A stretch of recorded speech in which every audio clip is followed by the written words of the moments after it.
ভাবি অনেক কষ্ট হচ্ছে, আর তো পারছি না। কি যে করি, আয় চলো।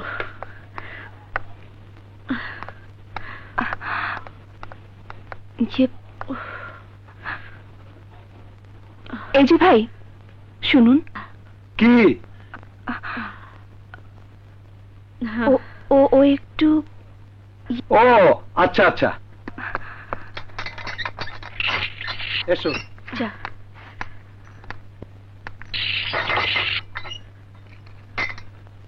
চলো। জি।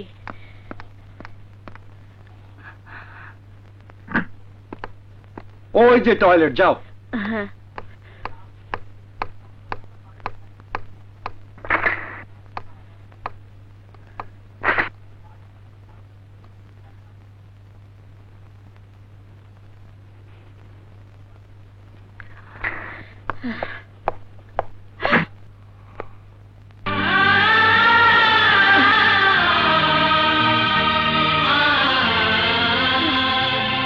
সেন্ট্রি। Yes sir. ওনাদের ছেড়ে দাও। Yes sir. আসুন।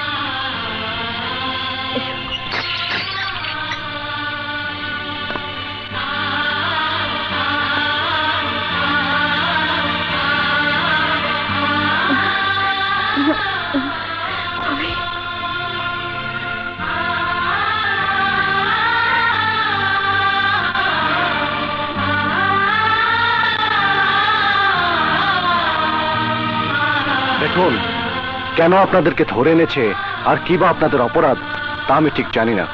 আপনাদের পরিচয়টা? একজন আমার মেয়ে, আরেকজন আমার পুত্রবধূ। আপনি? আমি এই এলাকার এমপি রায়হান চৌধুরী। আসসালামু আলাইকুম স্যার। ওয়ালাইকুম আসসালাম। আমি এসিপি রানা আহমেদ।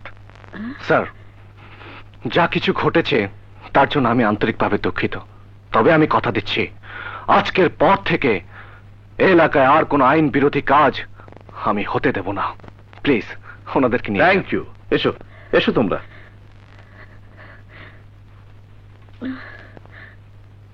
হ্যাঁ সাথী, ও বিকল ওর মতো দেখতে। সেই নাক, সেই চোখ, সেই মুখ, সেই কণ্ঠস্বর। মানলাম তোমাদের কথা সত্য, কিন্তু একটি কথা তোমরা কেন বুঝতে চাচ্ছ না? তোমাকে না হয় পরিচয় দিল না, কিন্তু আশা তো তার মায়ের পেটের বোন, তার রক্ত, আর রক্ত রক্তকে কোনোদিন ভুলে থাকতে পারে না। শুধু শুধু এ নিয়ে চিন্তা করি নিজেকে আর কষ্ট দিও না ভাবি।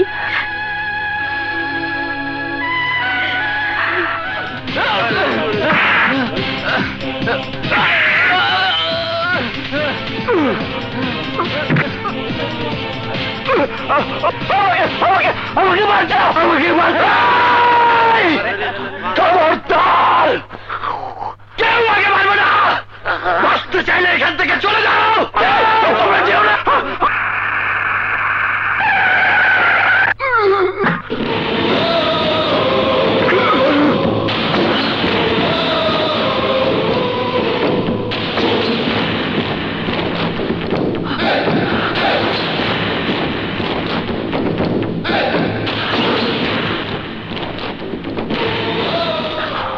ভাইয়া, ওকে ছেড়ে দে, ওকে ছেড়ে দে বলছি, আমি বলছি ওকে ছেড়ে দে।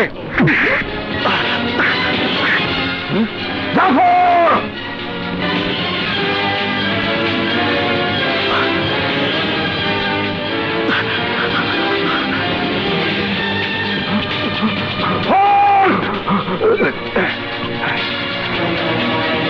জাফর দাঁড়া, নয়তো গুলি করতে বাধ্য হবো।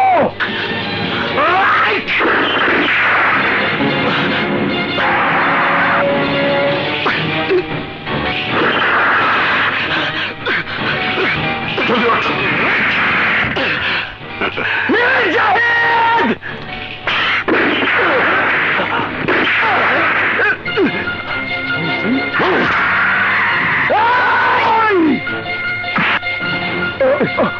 আকাশ, আকাশ! পাথরের মতো চুপ করে থেকো না ভাবি। নাও কিছু মুখে দাও, প্লিজ ভাবি, না খেয়ে থাকলে যে শরীর নিস্তেজ হয়ে পড়বে, মারা যাবে। আমি তো মরতেই চাই। ভাবি, যে মানুষটি আমাকে আপন করে সুখ দিয়েছিল, বেঁচে থাকার অধিকার দিয়েছিল, সেই যখন বেঁচে নেই, তখন আমার আর বেঁচে থেকে কি লাভ? আমার মরে যাওয়াই ভালো। না ভাবি না, এমন কথা বলো না। বড় ভাইয়া নেই, ছোট ভাইয়ের অবস্থাও ভালো না। তুমিও যদি এমন কথা বলো, তাহলে তাহলে আমি কিন্তু তোমার আগে মরব। আশা, আশা, ও কথা বলিস না, ও কথা বলিস না।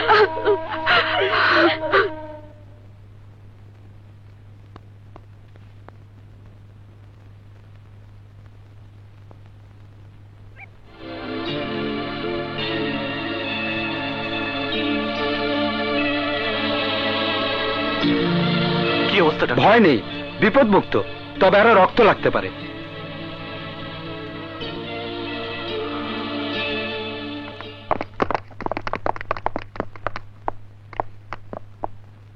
আমরা যে তোমার ওই বাগানের ফুল,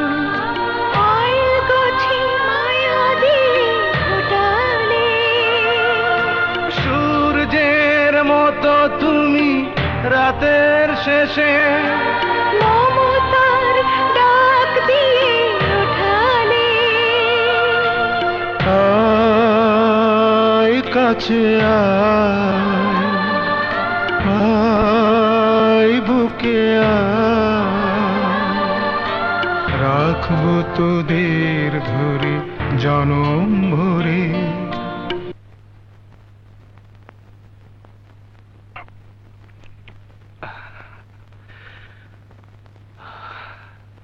ডাক্তার সাহেব, জ্ঞান ফিরতে কত সময় লাগবে? 3 ঘন্টা তো লাগবেই।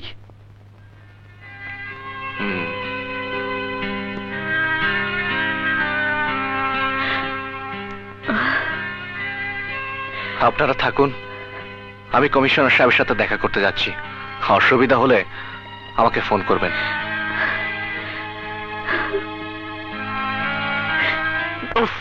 বেঈমান, বেঈমান, বেঈমান! আরে এদেরকে কম টাকা দিয়েছি আমি, অথচ আজ আমার এই দুঃসময়ে কারো হেল্প পাচ্ছি না। পাবে না দুলা ভাই, পাবে না। ওই যে কথায় বলে না, হাতি খাদে পড়লে চামচিকাও ভেঙচি মারে। এখন তোমার অবস্থা হয়েছে তাই। তুই চুপ থাক। শোনো, এই মুহূর্তে চুপ থাকলে তুমি তো মরবে, সেই সাথে আমার জানটাও শেষ হবে। তার চেয়ে ভালো আমি যা বলি তার ঠান্ডা মাথায় শোনো। বল, কি বলবি? ওই এসিপির হাত থেকে বাঁচতে চাইলে দেশ থেকে পালিয়ে যেতে হবে। হোয়াট? কি কি বলছিস তুই? ওই সামান্য একটা এসিপির ভয়ে আমাকে চোরের মতো দেশ ছেড়ে পালিয়ে যেতে হবে? What you are talking? ভাই, দুলা ভাই, তুমি নিজেকে চোর ভাবছো কেন? কত বড় বড় নেতা, ক্রিমিনাল পুলিশের ভয় দেশ ছেড়ে পালিয়ে যায়, তাই বলে কি তাদের মান সম্মান কমে যায়? যায় না, বরং তাদের মান সম্মান জনপ্রিয়তা আরো বেড়ে যায়। তার ওই বিদেশের মাটিতে বসে নিশ্চিন্তে দাবার গুটি চালে, আমরাও তাই করব। বিদেশে বসে রিমোট টিপবো, এদেশে বোমা ফাটবে, সেই বোমার আঘাতে আমাদের শত্রুরা ধ্বংস হয়ে যাবে। তারপর আমরা আবার ফিরে আসবো বীরের বেশে। ওয়ান্ডারফুল, ওয়ান্ডারফুল শালা বাবু! তোর বুদ্ধির জবাব নেই। সুবুদ্ধি নয় দুলা ভাই, কুবুদ্ধি। বিশ্বাস করুন আঙ্কেল, ওই এসিপি রানার জন্য আমার বাবা আর আমার ভাইয়ের খুনিরা আমার হাত থেকে বেঁচে গেছে। এসিপি রানা আর ওই মীর জাহিদ গুলি করে আমাকে মেরে ফেলতে চেয়েছিল। আমি কিছুতেই এসিপি রানাকে ছাড়বো না। প্রয়োজনে মীর জাহিদ আর মীর জাফরের আগে আমি এসিপি রানাকে খুন করব। অসম্ভব, অসম্ভব আকাশ। তোমার এই হাত দিয়ে এসিপি রানাকে কখনো তুমি আঘাত করতে পারবে না। তার আগেই তোমার এই হাত অবশ হয়ে যাবে, কারণ রক্ত রক্তকে কখনো আঘাত করতে পারে না। ও এসিপি রানা নয়, তোমারই ভাই আবির চৌধুরী।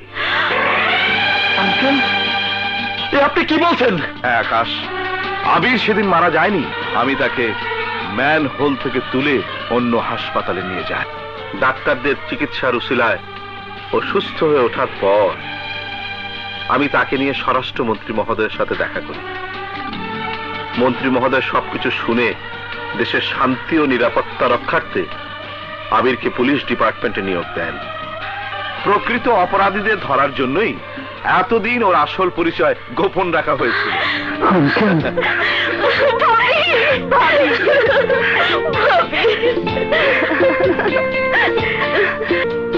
দুলাভাই, আরে দুলাভাই, গাড়ি আরো জোরে চালাও। সিটি পার না হওয়া পর্যন্ত আমি শান্তি পাচ্ছি না দুলাভাই। সামনে তো আজরাইল। মীর জাহিদ, দেখো দেখো দেখো।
একটা বাচ্চার বুদ্ধি দে।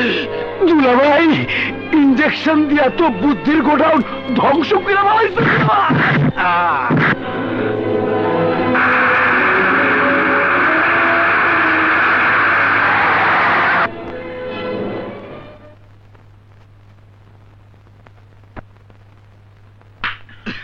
আইনের বিচারে আবির চৌধুরী ও আকাশ চৌধুরীর কি হবে জানি না, তবে পিতৃহত্যার প্রতিশোধের জন্য আর কোনো সুসন্তান যেন বিপথগামী না হয়। গণতান্ত্রিক সরকারের কাছে এই স্বাধীন দেশের প্রতিটি মানুষ স্বাভাবিক মৃত্যু প্রত্যাশা করে।